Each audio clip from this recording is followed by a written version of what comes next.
નમસ્કાર વહાલા વિદ્યાર્થી મિત્રો, આજના આ વિડીયોમાં આપણે જોવાના છીએ ધોરણ 5 પર્યાવરણ વિષયનું દ્વિતીય વાર્ષિક પરીક્ષા માટેનું મોસ્ટ આઈએમપી પેપર સોલ્યુશન આજના આ વિડીયોમાં જોવાના છીએ. તો ખાસ વિદ્યાર્થી મિત્રો, તમારે આ વિડીયોને અંત સુધી જરૂરથી જોવાનો છે. વિદ્યાર્થી મિત્રો, આ પેપરમાં હું તમને જેટલા પણ પ્રશ્નો આપું તે દરેક પ્રશ્નોને પાકા કરીને જવાના છે, કારણ કે તમારા વાર્ષિક પરીક્ષાના પેપરમાં આમાંથી ઘણા પ્રશ્નો બેઠા પૂછાઈ જઈ શકે છે. તો ચાલો વિદ્યાર્થી મિત્રો, પ્રશ્ન 1 થી શરૂઆત કરીએ કે નીચેના દરેક પ્રશ્નોના ઉત્તર માટે આપેલા વિકલ્પોમાંથી સાચો વિકલ્પ શોધીને તેના ક્રમમાં અક્ષર પ્રશ્નની સામે આપેલ બોક્સમાં લખો. તો તેના વિદ્યાર્થી મિત્રો તમને 4 ગુણ આપવામાં આવતા હોય છે. વિકલ્પો સૌપ્રથમ જોવા મળે છે. તો કે નીચેનામાંથી કયા પાકની ખેતી વરસાદ ન હોય તે સમયે આપણે કરી શકીએ છીએ? તો 3 પાક આવશે, કારણ કે શેરડીની પણ ખેતી થઈ શકે, બાજરીની અને ઘઉંની પણ ખેતી થઈ શકે છે. એટલે તમારે છેલ્લો ડી વિકલ્પ છે તેને સાચો ગણી શકાય છે. ખેતર ખેડ્યા પછી ખેડૂત શું વાવે છે જેનાથી અનાજ ઉગે છે? આ તો સરળ છે વિદ્યાર્થી મિત્રો. બીજ વાવીએ તો જ અનાજ ઉગે ને, એટલે શું જવાબ આવશે? તો કે બીજ એ સાચો જવાબ છે. પછી ત્રીજો પ્રશ્ન, કઠિયારો જંગલમાં લાકડા કાપવા કયું સાધન વાપરે છે?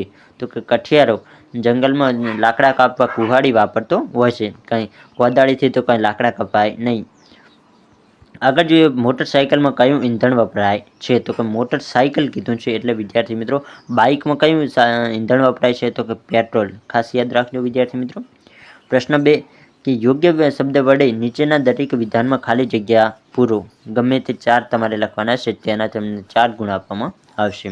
પ્રશ્ન 1, વનવાસી ઉત્થાન કેન્દ્ર નામ સૂર્યમણીએ ખાલી જગ્યા આપ્યું છે, તો શું આવશે? તોરંગ. પછી દશેરા પછી ધનુના ગામના પરિવારો ખાલી જગ્યાના ખેતરોમાં કામ કરે છે, તો કે શેરડીના ખેતરોમાં કામ કરતા હોય છે. ગુજરાત રાજ્યનું જે રાજધાની કહેવાય તે કઈ છે? તો શું આવશે? ગાંધીનગર. પછી પ્રશ્ન નંબર 4 છે કે સમય સાથે આપણી ખાલી જગ્યા બદલાય છે, તો શું બદલાય છે? તો કે જરૂરિયાત આપણી બદલાતી હોય છે. સંગીતનું ખાલી જગ્યા નામનું સાધન લાકડાની દાંડી અને હાથની થાપટ વડે વગાડવામાં આવતું હોય છે. તો એ તો વિદ્યાર્થી મિત્રો તમને ખબર જ હોય, ઢોલ જે હોય તે લાકડાની દાંડી અને હાથની થાપટ વડે વગાડવામાં આવતો હોય છે. પ્રશ્ન 2 કે નીચેના વિધાનોમાંથી સાચો વિધાન સામે ખરાની અને ખોટા વિધાનો સામે ખોટાની નિશાની કરો. 4 ગુણના તમને ખરા ખોટા પૂછાતા હોય છે. તેમાં પ્રશ્ન 1 છે કે મનાલી પહાડી વિસ્તારમાં આવેલું સ્થળ છે, તો શું વિદ્યાર્થી મિત્રો સાચું છે? તો કે હા, મનાલી પહાડી વિસ્તારમાં આવેલું સ્થળ છે. કે ઝૂમ કૃષિમાં રાસાયણિક ખાતરનો વધુ ઉપયોગ કરવામાં આવે છે, તો એ ખોટું છે. પછી વિદ્યાર્થી મિત્રો પ્રશ્ન 3 કે કઠિયારો ગરમ બટાટાને ઠંડા કરવા જોરથી ફૂંક મારતો હતો, તો કે હા. પછી છે પ્રશ્ન 4 કે પરિવારમાં નવા જન્મ લેતા બાળકમાં ઘણા બધા લક્ષણો તેના માતા પિતા જેવા હોય છે, તો એ પણ સાચી વાત છે. પછી વિદ્યાર્થી મિત્રો જોઈએ પ્રશ્ન નંબર 3 કે નીચે આપેલી રમતોનું ઘરમાં રમાતી ઇન્ડોર રમાતા ઘરની બહાર રમાતી જે આઉટડોર રમતો કહી શકાય તે બંનેને અલગ કરવાની છે. તો અહીં રમતોનું આપણે વર્ગીકરણ કરવાનું છે. સાપસીડી, khokho, chess, kabaddi, carrom, cricket, બાજીપતા અને બાસ્કેટબોલ. તો આટલી રમતોમાં ઘરમાં કઈ રમતો રમાય અને બહાર કઈ રમતો રમાય તેને અલગ કરવાની છે. તો સૌપ્રથમ આપણે જોઈએ ઘરમાં રમાતી રમતો. તો કે સાપસીડી આપણે ઘરમાં રમી શકીએ, ચેસને પણ ઘરમાં રમી શકીએ, કેરમને પણ ઘરમાં રમી શકીએ અને બાજીપતાને પણ ઘરમાં રમી શકીએ. જ્યારે ઘરની બહાર રમાતી રમતો કઈ છે? તો કે ખોખો, કબડ્ડી, ક્રિકેટ અને બાસ્કેટબોલ છે તે ઘરની બહાર રમવામાં આવતી હોય છે. પ્રશ્ન 2 નીચે આપેલા કાર્યો કોણ કરે છે તે લખવાના છે. તો અહીં વિદ્યાર્થી મિત્રો તમને પ્રશ્ન પૂછવામાં આવશે કે દર્દીને તપાસી દવા આપવી, તો એ કાર્ય કોણ કરે છે? તો એ કાર્ય તમારે લખવાનું કે ડૉક્ટર કાર્ય કરે છે. સફાઈ કરવી, તો કે સફાઈ કામદાર સફાઈ કરતો હોય છે. ટ્રાફિકનું નિયમન કરવું, તો ટ્રાફિકનું નિયમન કોણ કરે છે? તો કે ટ્રાફિક પોલીસ હોય તે ટ્રાફિકનું નિયમન કરે છે. ગાડી ચલાવવી, તો એ ડ્રાઈવર ગાડી ચલાવતો હોય છે. શાકભાજી વેચવી, તો કે શાકભાજી કોણ વેચે છે? ખાસ યાદ રાખજો વિદ્યાર્થી મિત્રો, જો તમને હજી સુધી ના ખબર હોય તો કાછીઓ કહેવામાં આવે છે. શાળામાં ભણાવવું, તો તમને પણ આ તો ખબર જ હોય, શાળામાં કોણ ભણાવે? તો શિક્ષક હોય તે શાળામાં ભણાવે. પશુપાલન કરવું, તો કે પશુપાલક એને કહેવામાં આવે છે. દિવાલ ચણવી, તો દિવાલ કોણ ચણે? તો કે કડીઓ જે હોય તે દિવાલ ચણતો હોય છે.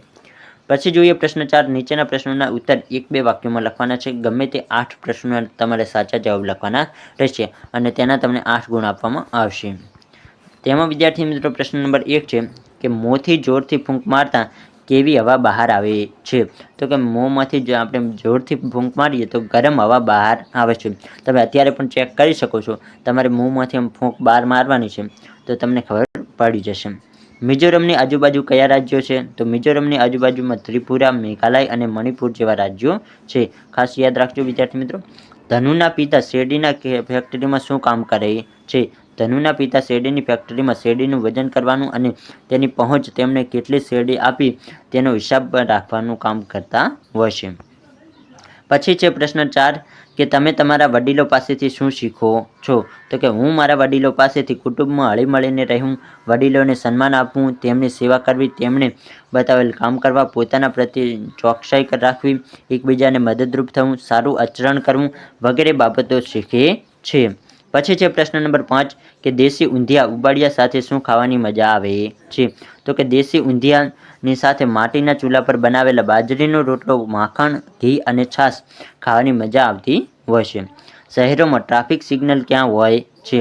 તો કે શહેરોમાં ટ્રાફિક નિયમન માટે 4 રસ્તાઓ આગળ ટ્રાફિક સિગ્નલ હોય છે. આગળ જોઈએ પ્રશ્ન નંબર 7 કે આપણે પરિસ્થિતિઓમાંથી શું શીખીએ છીએ? તો કે આપણે પરિસ્થિતિમાંથી શું શીખીએ? તો કે આપણી થોડી વસ્તુઓ, બાબતો અને કૌશલ્યો પરિસ્થિતિઓમાંથી શીખતા હોય છે. લેહ કેવો વિસ્તાર છે? તો કે લેહ એ કેવો વિસ્તાર છે? તેને શું કહેવામાં આવે છે? તો કે લેહ ઊંચો, સૂકો અને સપાટ વિસ્તાર છે. તેને ઠંડુ રણ પણ કહી શકાય છે. હવે જોઈએ વિદ્યાર્થી મિત્રો પ્રશ્ન 5 કે નીચેના પ્રશ્નોના ઉત્તર લખો. કોઈ પણ 2 પ્રશ્નોના તમારે ઉત્તર લખવાના હશે.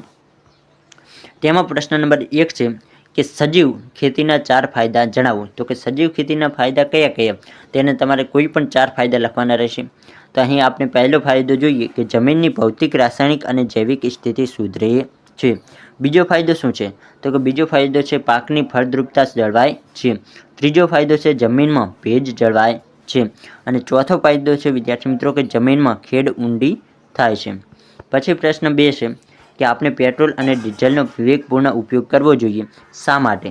તો તેમાં આપણે લખવાનું છે કે આજના યુગમાં જે રીતે વાહનોનો વપરાશ વધ્યો છે તેના કારણે પેટ્રોલ અને ડીઝલ પણ વધુ પ્રમાણમાં વપરાય છે. તો કે આજના સમયમાં બહુ જ વાહન આપણને જોવા મળે છે અને તેના કારણે પેટ્રોલ ડીઝલ પણ બહુ જ વપરાતું જોવા મળે છે.